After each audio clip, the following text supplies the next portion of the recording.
Hello students, welcome to our channel skill people. So आज हम लोग कंप्यूटर फंडामेंटल में आगे का टॉपिक समझेंगे। तो आइए देखते हैं आज का आगे का टॉपिक। सो लास्ट क्लास में हमने समझा था कैरेक्टरिस्टिक ऑफ अ कंप्यूटर, तो इसी टॉपिक को आज की क्लास में भी हम लोग कंटिन्यू करेंगे। सो नेक्स्ट जो कैरेक्टरिस्टिक है वो है multitasking.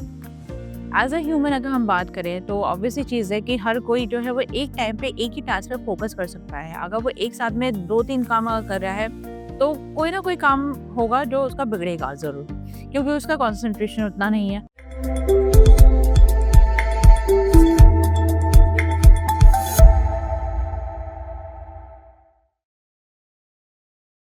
Hello students, welcome to our channel skill people. So आज हम लोग कंप्यूटर फंडामेंटल में आगे का टॉपिक समझेंगे। तो आइए देखते हैं आज का आगे का topic.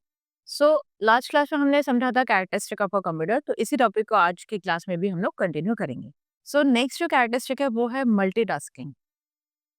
A human being can not do more than one task at the same time without losing his concentration और his full efficiency.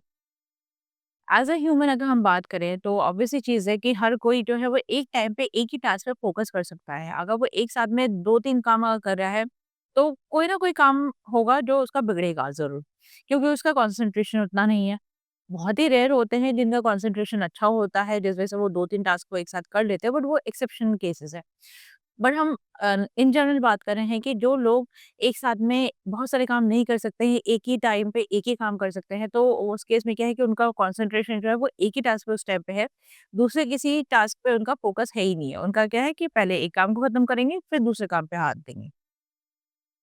But for a computer, it is a normal thing to do many task simultaneously without compromising in its efficiency.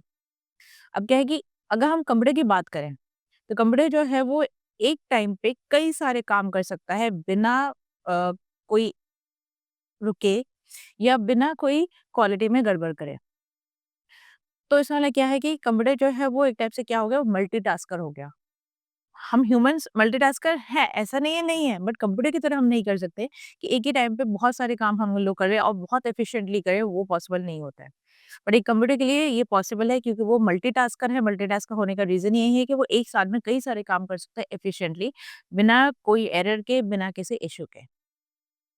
So for example, at the same time, you may use the computer to type a letter and to listen your favorite music, and also you can open internet web pages to get some information. This is known as multitasking. Just example है कि जैसे अगर आप बहुत सारे काम अगर करना चाह रहे हो अपने कंप्यूटर में, कैसे? जैसे सपोज़ आपने कोई सॉफ्टवेयर डाउनलोड करने के लिए लगाया हुआ है, ठीक है? तो डाउनलोड भी हो रहा है। उधर आप इंटरनेट में कोई चीज़ अगर सर्च कर रहे हो, लाइक आपको कोई कॉलेज में अगर जाना है या किसी जॉब के लिए आप देख रहे हो, तो वो अगर आप सर्च कर रहे हो, उसके साथ-साथ आपने क्या किया है, आपने गाने भी चला के रखे हैं अपने लैपटॉप या डेस्कटॉप जो भी आप यूज़ कर रहे हो। तो उस टाइम पे गाने भी चल रहे हैं, इवन आप जो सर्च कर रहे हो वो भी सर्च हो रहा है, जो डाउनलोडिंग पे लगा है वो भी डाउनलोडिंग हो रहा है। तो मतलब 3 टास्क तो यहाँ पे परफॉर्म हो ही रहे हैं ना साइमल्टेनियसली। तो इधर कंप्यूटर जो है वो आराम से इन तीनों टास्क को स्मूथली करेगा, बिना कोई रुके, बिना कोई प्रॉब्लम के और बिना किसी एरर के। तो इसी वजह से हम बोलते हैं कि कंप्यूटर जो होता है वो एक मल्टीटास्कर होता है या मल्टीटास्क परफॉर्म कर सकता है आराम से इन कंपेयर टू ह्यूमन। तो हम लोग इसलिए जो कंप्यूटर है उसको हम एज़ अ मल्टीटास्कर के हिसाब से कंसीडर करते हैं और हम लोग कई सारे काम उससे करवा लेते हैं, जो भी हमें नीड है उसके accordingly. Next is power of memory और storage. Computer has the power of storing huge amount of information or data. अब कंप्यूटर जो है उसके पास कैपेसिटी होता है इतना ज़्यादा कि वो काफ़ी ज़्यादा ह्यूज अमाउंट में डेटा को स्टोर कर सकता है। मतलब कई सारे मूवीज़ आप स्टोर कर सकते हो उसमें, ठीक है? इवन आपको गाने स्टोर करने हैं वो कर सकते हो। अगर आपने कोई असाइनमेंट्स अपने कॉलेज के, स्कूल के लिए बनाए हुए हैं, वो आप वहाँ पे स्टोर करके रख सकते हो। इसी तरीके के हम वेरियस फाइल्स में स्टोर करके रख सकते हैं। तो इसलिए हम कहते हैं कि जो भी कंप्यूटर है वो आराम से जो भी हमारा इन्फॉर्मेशन है, जो भी डेटा है, जो हम उसको दे रहे हैं स्टोर करने के लिए, वो आराम से परमानेंटली स्टोर कर लेता है। Information can be stored and recalled as long as you require it for any number of years. अब जो भी डेटा स्टोर कर रहे हो या जो भी इन्फॉर्मेशन आपने स्टोर करवाया है, वो आप सालों-साल उसको सेव करके रख सकते हो। आपको जैसे आपने कुछ साल पहले जो डेटा स्टोर करवा के रखा है, वो अगर वापस से अगर आपको देखना है, तो वो आप आराम से देख सकते हो। ऐसा नहीं है कि भई जो डेटा आपने सेव किया वो आपको दिखेगा नहीं, वो दिखेगा ज़रूर। क्यों? क्योंकि आपने उसको सेव करके रखा है। तो लेट्स सपोज़ अगर आपने कोई गेम डाउनलोड करके रखा था, गेम का जो सॉफ्टवेयर है वो आपको वापस से लेना है, ठीक है, सेटअप लेना है एंड देन उस गेम को वापस से चलाना है। तो उसके लिए क्या करोगे, आपने जहाँ पे भी सेव किया होगा अपने हार्ड डिस्क में हो, पेन ड्राइव में, जहाँ पे भी किया हो, जिस भी स्टोरेज डिवाइस में, तो वहाँ से आप क्या करोगे, सेटअप को लोगे, वापस से रीइंस्टॉल करोगे। आप क्या चाह रहे हो कि डाउनलोड ना करके जो मेरे पास सेटअप अवेलेबल है उसी से डाउनलोड कर ले, है ना? उसी से वापस से रीइंस्टॉल कर ले। तो इसलिए हम लोग क्या कर सकते हैं, हम लोग जो भी डेटा हमें सेव करवाना है वो हम परमानेंटली सेव करवा के रखते हैं और वही सेव डेटा को हम रीयूज़ कर सकते हैं फ्यूचर में जब भी हमें उसकी नीड हो। It depends entirely upon you how much data you want to store in a computer and when to use और रिट्रीव दिस डेटा। तो सीधे से मतलब क्या हुआ, ये हमारे पे डिपेंड करे कि हम कब उस डेटा का इस्तेमाल कर रहे हैं या कब हम उस डेटा के साथ में काम कर रहे हैं। जैसे कि मैंने एग्ज़ाम्पल अभी बताया कि गेम का सेटअप आपने रखा हुआ है, गेम का सेटअप जो है वो आपको वापस से लेना है।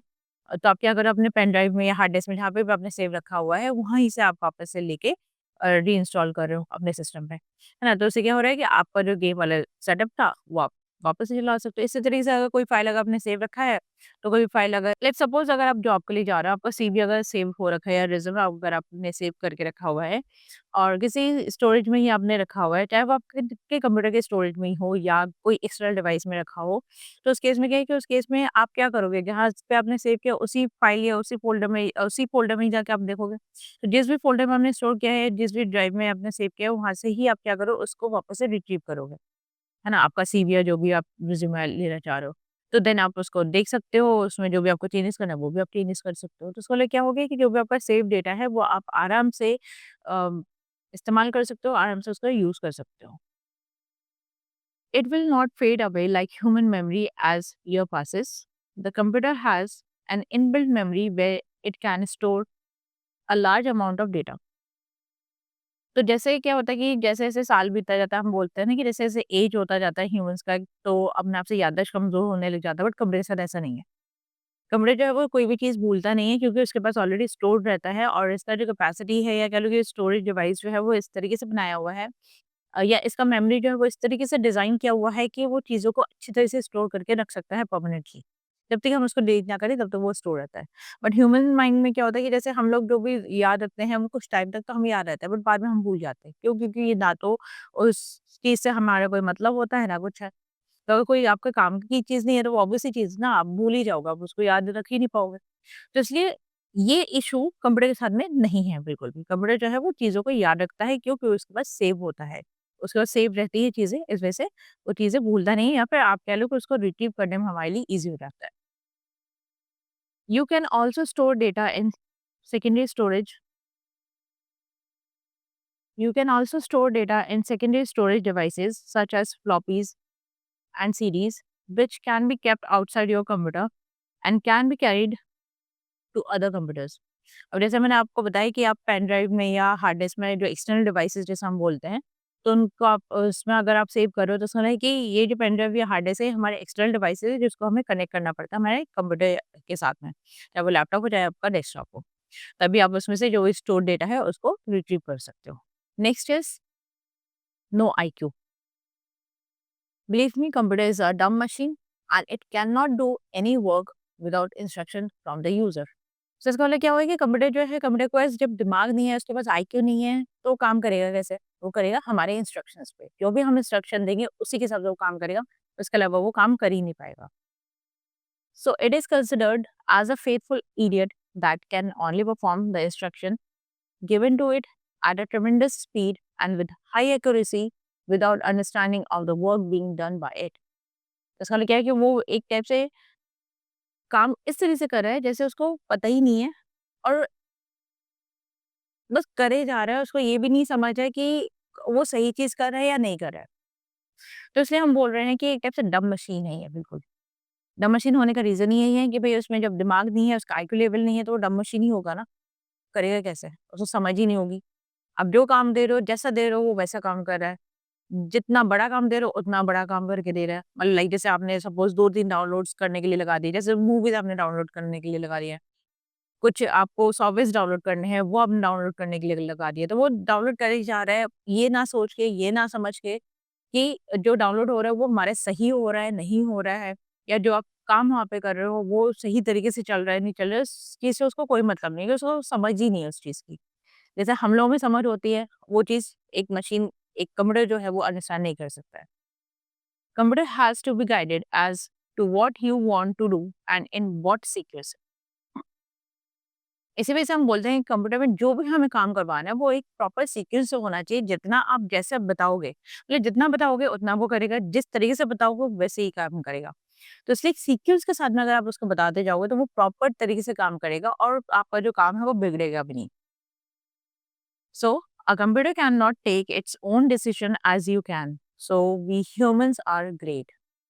तो हम ये इसलिए कह सकते हैं कि कंप्यूटर जो है वो अपने हिसाब से कोई डिसीजन ले ही नहीं सकता। भई जब जब दम मशीन है तो वो डिसीजन लेगा कैसे? डिसीजन लेने के लिए भी तो दिमाग होना चाहिए ना। तो कंप्यूटर के पास वो चीज़ तो है ही नहीं खुद का, जैसे हम ह्यूमन्स के पास है। बट हम ह्यूमन्स जो हैं वो क्या है, हम डिसीजंस अपना खुद का ले सकते हैं। हम सोच समझ के काम कर सकते हैं। सही गलत जो है वो हम उसको आइडेंटिफ़ाई करके वैसे ही काम कर सकते हैं। तो इस वजह से हम ये बोल सकते हैं कि जो कंप्यूटर होता है वो एक डम्ब मशीन होता है, उसमें बिल्कुल भी ना दिमाग होता है, ना उसमें आईक्यू होता है। Next is no feelings. Obvious सी चीज़ है, जब आईक्यू नहीं है तो फीलिंग भी नहीं होगी इसमें।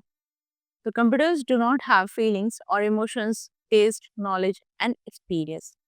कंप्यूटर के पास में ना तो एक्सपीरियंस होता है, ना नॉलेज होता है, ना वो टेस्ट कर सकता है, ना वो सेंस कर सकता है। तो उसका लिए क्या हुआ कि कंप्यूटर जो है वो हमारा जैसे ह्यूमन्स जो है एक चीज़ को, हर चीज़ को समझ सकते हैं, उनके पास एक्सपीरियंस होता है, इवन वो टेस्ट भी कर सकते हैं, जैसे खाने की चीज़ें हैं तो उसको टेस्ट भी कर सकता है, समझ समझ के हिसाब से वो काम कर सकता है ना? तो इसका मतलब क्या हुआ कि कंप्यूटर जो है उसमें ऐसी कोई भी फीलिंग होती ही नहीं है, ना कोई इमोशंस होता है कंप्यूटर में।